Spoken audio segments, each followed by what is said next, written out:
Informasi lainnya, Saudara, Gubernur Jawa Tengah Ahmad Lutfi menggelar rapat koordinasi dengan ribuan pengelola MBG demi memastikan lancarnya program makan bergizi gratis, utamanya di wilayah Jawa Tengah dan DIY. Akselerasi program MBG ini ditargetkan lebih dari 60% hingga akhir November 2025. Dalam rangka pengawalan program makan bergizi gratis, Pemprov Jawa Tengah dan pemerintah daerah istimewa Yogyakarta menggelar rapat koordinasi bersama dengan Satgas MBG di seluruh kabupaten kota di Jawa Tengah, ahli gizi dan mitra dapur SPPG di Gor Jatidiri, Kota Semarang.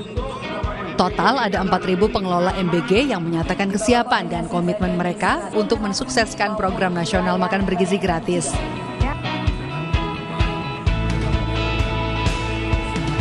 Gubernur Jawa Tengah menyebut akselerasi program MBG di Jawa Tengah ditargetkan harus mencapai 60% hingga akhir November nanti. Makan bergizi gratis, Pemprov dan Pemda dan kabupaten kota harus ikut dukung kegiatan ini yang semuanya ini adalah untuk anak-anak kita di masa depan. Sehingga kegiatan yang selanjutnya kita bergerak tanpa ekses yang itu bisa dinikmati oleh masyarakat daerah kita. Intinya itu, untuk jumlah keseluruhan di wilayah Jawa Tengah sudah hampir 1.596 jumlahnya.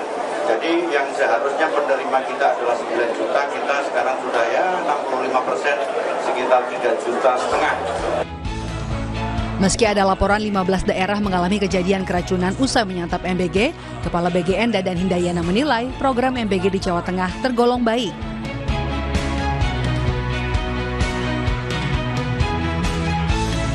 Dan sejauh ini banyak SPPG di Jawa Tengah yang penyelenggaranya baik sekali, bahkan di atas rata-rata. Karena ada yang mampu sebetulnya lebih dari 4.000 menyelenggarakan, tapi kami batasi karena untuk keadaan ekonomi. Selain memberikan manfaat gizi, program MBG juga dinilai bisa memberikan dampak besar bagi perekonomian daerah. Gina Wirana Putri, Kompas TV, Semarang, Jawa Tengah.